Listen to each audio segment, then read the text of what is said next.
did you research the role as being a young policeman in the 70s?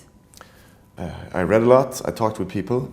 I spent quite some time talking with someone who was a police detective at that time. It helped me give a sense that, like, okay, when this thing happens in the script here, how would someone in his position react? Would this be what is completely normal and what is like eyebrow raising? But also talking about like anecdotes about what went on in the police building, and just getting sort of a sense or getting a feeling for this sort of profession. You worked with Marciman before, and he was also the one who gave you your first professional role. Yeah. How would you describe him as a director?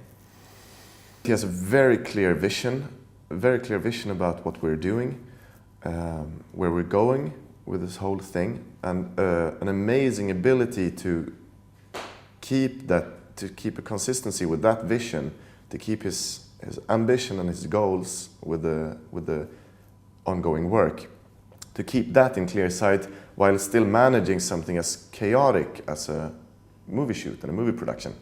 I mean, it seems that every director sort of have a little trick when it comes to the actors. Does he have a trick? I don't know, I haven't thought that myself, that every director has a trick.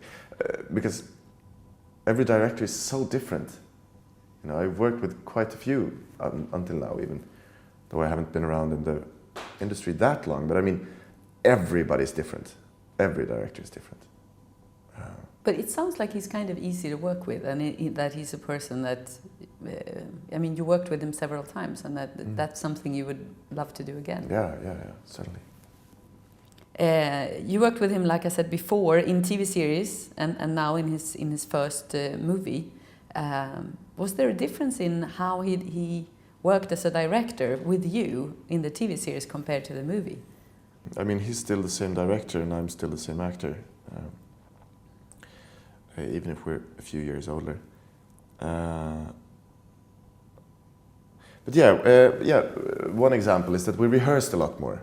But especially before we started shooting, in the week before shooting, we spent quite some time sitting around the table and reading scenes and talking about the characterizations of the people we're portraying. How would you describe the power within the story? I mean, how are the people in the story using power? Well, certainly, of course, you can see people in a very classical position of power. You have officials of government, and you have the lackeys of the people in power who go out of their bounds to enforce their own needs and wishes. But the police in the story, they're kind of powerless, aren't they? Maybe. Not completely, but a little bit.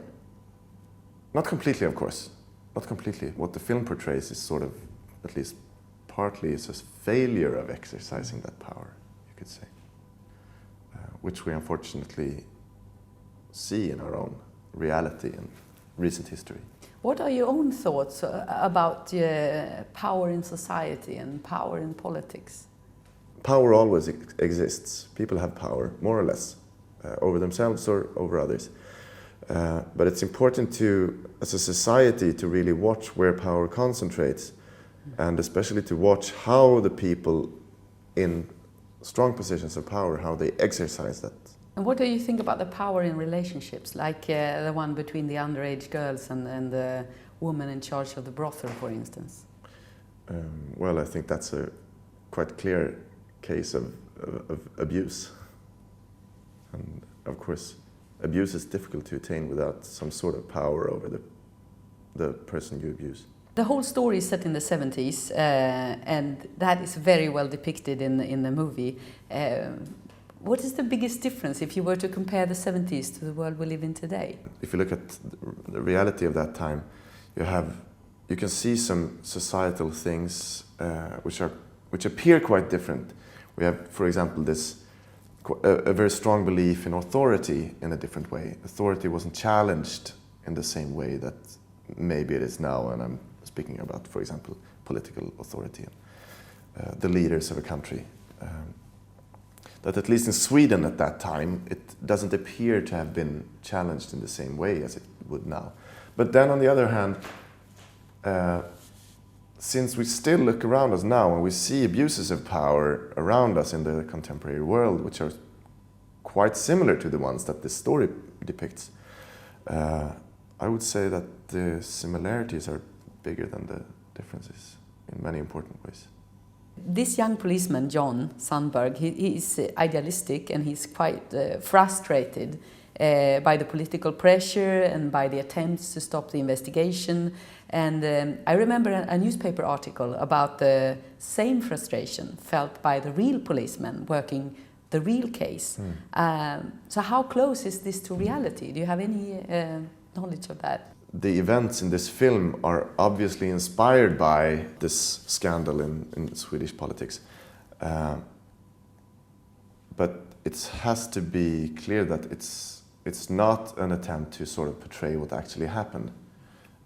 And that makes it difficult to sort of say, yeah, but this is exactly like reality, but this isn't. I mean, it doesn't apply really. Okay.